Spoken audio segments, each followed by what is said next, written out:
thinking about buying, what's some things I need to think about, right? As a first-time home buyer, right? As a new person on the block, like, what's some things we probably need to be thinking about that we aren't probably thinking about?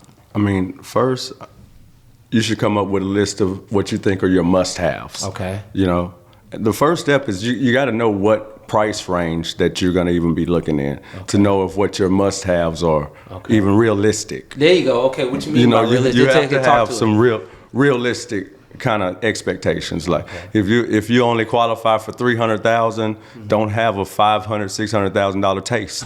You know, like no. Some people are like that. It's man, I'm expecting this. I'm like, but no, that's not in your budget. You know, you got to kind of stick to what in your budget. Okay. You can work your way up. This just your starter home. Oh, okay. You know, you got to think of it like that. Like applying for a job, kind of. Yeah, absolutely. Okay. What do you qualify for? What do you qualify for? You gotta really think about that.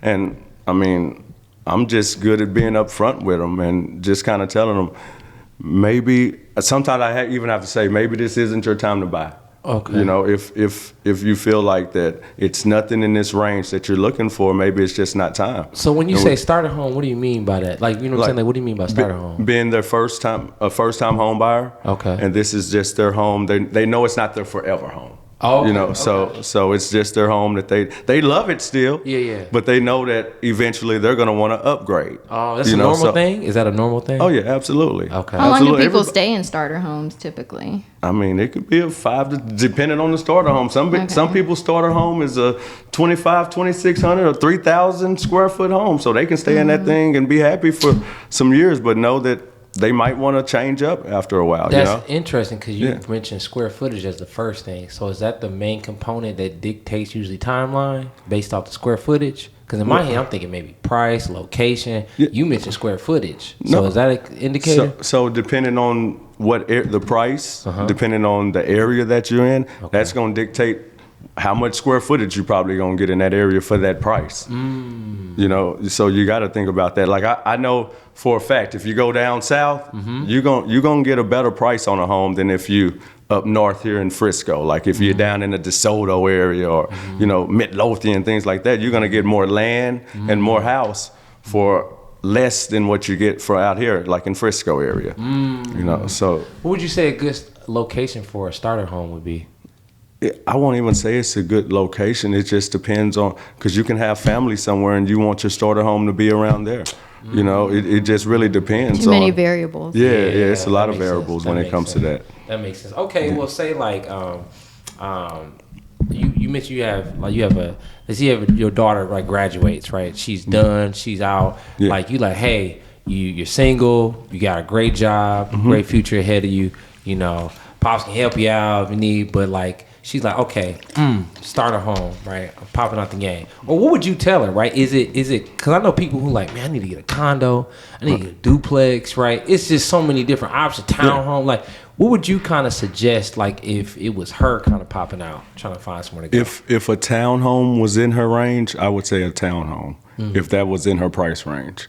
For one, because a lot of the lawn is going to be taken care of, so she don't have to take care of a lot of the stuff, like things like that. Yeah, like the maintenance, you know, so that would be good for her, you know. So a single family home, it's going to be a lot that come with that. You know, that HOA with those townhomes cover a lot of different stuff, you know, so but it just depends on where you're at. HOA can be expensive though, you know, especially condos though. So that's why I wouldn't want her to go the condo route. Those condo HOAs can be extremely expensive. Okay. So, speak on the difference between the two, and then what is an HOA for people? Yeah, like, and then what is an HOA? HOA is homeowners association. Okay. So that's where you know they have a group that covers. They kind of have rules set for that subdivision. Okay. Things that you can't do to your lawn. Things that you can't do. Yeah. Standard rules. Yeah. Standards. Okay. Some of them you can't paint a certain color. You know, the outside of your house. You know, all kind of things like that. So you know, they just maintain that, and you pay them either quarterly. Some people pay them monthly. When it comes to condos and townhomes, that's monthly. Okay. You know, so and the difference when it comes to a condo, you know, that's more. I'll say more of a apartment style kind of living. Okay. Over a townhome is, you know, just attached kind of buildings. Could be two-story. Condos can be two-story, whatever the case may be. But it's more of a building type of living. Okay. Than townhome. And then you were saying something? No, go ahead. I was saying, is a duplex, is that different than those two, or or does duplex fall in the? Yeah, so duplex is just two units together. Okay. But it's like a single home, but it's 2 units together. Okay. See, townhomes are more attached, more units attached together. So, but the duplex is only 2 units. That's the do with the plex. I like that. What age range did you say your daughter was in? She's 20. So, on social media, I see a lot that age group, they're not really going to be they're not going to be home buyers like back, years before. Is that true? Right. Like, is it harder for, 20-year-olds or the younger generation to own homes than it was back then? Oh, yeah, absolutely, because the price is so expensive. If they don't come out of college making a good amount of money, won't be able to afford it. This home buying has went up. You don't have any financial literacy being taught in high schools either, so they have no idea what they're getting into once they graduate. Yeah. I mean, if you don't come from a family that got it like that, you probably gonna work for a little bit before you actually become a home buyer. One thing I know people still get tripped up with since the 80s is these adjustable mortgage rates. Yeah. Because I've talked to family members who've had friends who say, everyone still falls for that. But I didn't know until recently that those have a time frame. So basically, when you buy a home, you can say, I can get it for a lower rate. But the bank will still can basically decide how much mortgage you're going to have to pay, but the mortgage rate's always going to go up. You have to always think it's always going to go up, even if you're paying less at the start of your home buying experience. That index can keep going up. Index plus your spread equals your mortgage rate. Don't give me all of that mortgage stuff. Hold on. We need to know. I'm doing all the math. I'm not falling for this trap. She been doing some more. Don't fall for the arms. There we go. Okay. Yeah, people want to hear that. They be like, Dale, please break it down. Have Johnny break it down. Somebody break it down on the show. Look. We got to get a mortgage specialist for them to break that down.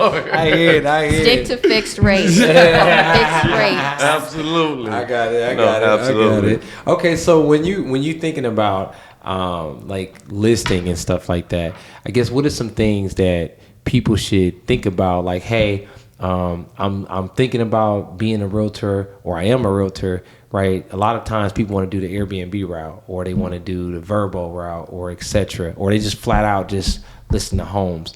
Do you think one is kind of, I don't want to say, I mean, all of them are maybe financially has some incentive, right? But do you feel like one is more of a waste of a time, or one could be a little more you could use something or not? I won't say it's a waste of time. I just feel like it just depends on that person and the situation that they're in. Some people are okay with slow money, so they lease it out and to have it over time. Okay. Some people want fast money, so they flip it. They want their money right then and get that equity out that house and move on. Like what TikTok is selling. Fast money. Absolutely. So it just really depends on that person. Airbnb may be good for somebody if their house is in an area where that Airbnb will really get some good money and stay active. So it just depends on the situation and the person. I'm gonna give you an example. All right, because I seen a home, like, for example, let's say a home in South Dallas for, let's say, $290, $320, right? Okay. It's probably maybe 1,800 square foot, right? 4 bedrooms. You over there by Fair Park. Yep. He knows exactly what you're talking about. He's different. I'm trying to tell you. I love it. Okay, right?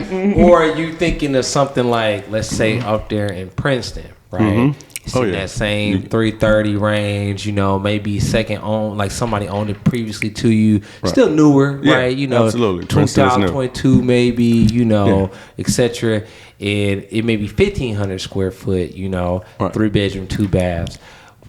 What would you think in a 5-year run, right? This is a rough approximate. These aren't facts, okay? We're not, just discussion. Right. What would you think would probably be like a better choice, right? Just thinking I would probably say Princeton, honestly. Okay. A lot of people scared of South Dallas. It takes a special buyer to get a brand new house in an area where it's older houses right around. Right, you turn a corner and it's You don't want to older fear for house. your So, safety. you know what I mean. Around the So corner. for the long term, I feel like probably the Princeton route because it's a lot of people still moving out to Princeton. You know, those houses aren't old. Like you can still get in the 2020s, you know, for a good price. So I feel like Princeton would be for the long one a better deal. You know, Shit, on the I'm a resale. Environment's everything to me. Yeah. Like I wouldn't. Absolutely. Yeah. I wouldn't want my kids. I'm not saying that it wouldn't sell in South Dallas, Yeah. but it might take a little longer because it's going to take a special kind of buyer in areas like that. Yeah, You know? because I see a lot of the houses. Like I catch a couple developments. Like it'd be like 2 or 3 houses got done, and then they Right. put this house. You know. Yeah. And I'm thinking like, well, it's close to downtown. Right. Right. Versus like somewhere like you thinking Van Alstyne and Melissa and Anna. It's Yeah. kind of far away, right? But It they is. may work remote kind of gig. You might get some California Absolutely. people come in. They don't care. They don't know the difference. No. They're just And- picking a spot, right? And some people just choose that because they want their safety and they will sacrifice driving a little further than having to hold a gun all the time. But I mean, it ain't always like that. But I mean, that's just really, honestly, that's how it is. You know, you go to an area where it's people hanging out all the time right around the corner from your new build. Like, that's kind of scary. In my head, I'm like, I wonder are they gonna target me because my house newer. That's what I would be thinking. You know, like you know. So that's just me. But some people love it, and I have nothing wrong with that. Okay. You know, definitely. I have plenty of clients that buy homes in those areas. You know what I mean? Yeah. It's just depending on what you want and what you like. So do you think development is kind of going towards like that Fate Forney area, or you think it's going more towards like the Gunner, like Salinas, like Frisco type area? Yeah, the Salina area is growing. I've seen Forney has slowed down a little bit. Okay. On sales a little bit, I feel like. Okay. But yeah, I feel like it's going a lot north because we have all the stuff coming, the Universal Studios coming, and all those things. So it's a lot of development still going. I mean, it's a lot of homes still going up out there. So It's an environment with more amenities too. Yeah. I think of Forney, nothing's on Forney. yeah, and that's what a lot of besides the people cheap say. homes. You know, yeah, like Forney, you That's a can good find point. great deals in Forney. So a Right. lot of people still moving to Forney. Yeah. But if you can afford it, you know, a lot of people are moving north. You know, I've sold a lot of homes in Salina and Aubrey this year. You know, so that's Aubrey has good deals. yeah, absolutely. Is it also because people want those investor homes where I don't know if it's where they just buy the land and want to build their own house because there's so much land out here Yeah, that people don't people want are to doing pick a that too. traditional house that they have to compromise on. Yeah, if they can afford it, that's what they would rather do. I'm sure. You know, it just like it's the person. You know, some people would rather buy land and build it themselves, or some people will have a builder just go straight to a builder and let them do it without having to buy the land themselves and then get another builder. You know, go to a community with builders and just use those guys. So So would you say that those areas like the Princeton and North are outbeating like the Mansfield and Grand Prairie? Because like people, A lot of people are over there, too. love Mansfield and Grand Mansfield. Prairie. I don't see it, but I mean it's a lot of land, right? But It is. they stand by it. They're like, man, you need to come to Mansfield, because it's a lot of development down there. yeah, I right? mean it is, but I mean it just really depends. Like. Depends on what kind of area you like growing up in. If you like some people like being out in the country. Your they're lifestyle preference. Yeah, Yes. it's your lifestyle. You know, some people want to be closer to the city, so that Mansfield, Arlington, that's closer to that side of the city. But it's still city. Princeton is kind of, people think of Princeton Country. and think of it like country. Okay. You know- Yeah. I do. Yeah. I think Prince. I think like, ooh, I'm getting the sticks. Yeah, no, absolutely. Prosper, I feel like I'm gonna get like. It's a mix. Yeah, probably feel like, but like athletic. Like I'm thinking like bougie athletic. You know, absolutely. you know. Like I got a lot of facilities. May not be the best at it, but I got a lot of Right. facility. Okay. Yeah. What about like even we sleep on right next door? What about like Yeah. Fort Worth? Right? Is Now, that a thing? Look, Fort Worth You look got old. a lot. You look old. I've been got a over lot at of- Fort like- Worth. like, Fort Worth is just. It's different from me. I'm a Dallas boy. So He said, I'm a Dallas guy. You know, so shout out Fort Worth. I love Fort Worth sell plenty homes in Fort Worth. Fort Worth they have great deals on new builds. There's a reason they have you can great deals, yes, right? they have There's a great reason deals. they It's a lot of new builds in Fort Worth. I dig it. Yeah, You know, I pay trying attention to the sold. type of people in the city. And I said, if I don't really match with these people, I probably wouldn't want to live there. But I've been in Fort Worth enough times to know it's not a my little cup of tea. Yeah, it's a little different in Fort Worth. Yeah. You know, not saying anything wrong with Fort Worth. I love Fort Worth people. But there is a reason but they it's call a little it different. Funky It's a little Town. Yeah, you kind of do. There is a You know, reason you they call gotta it Funky tell. Town. Yeah, you can tell. It's a little funky over there. She said that, not us. She said that. I'm not in none of that. Okay,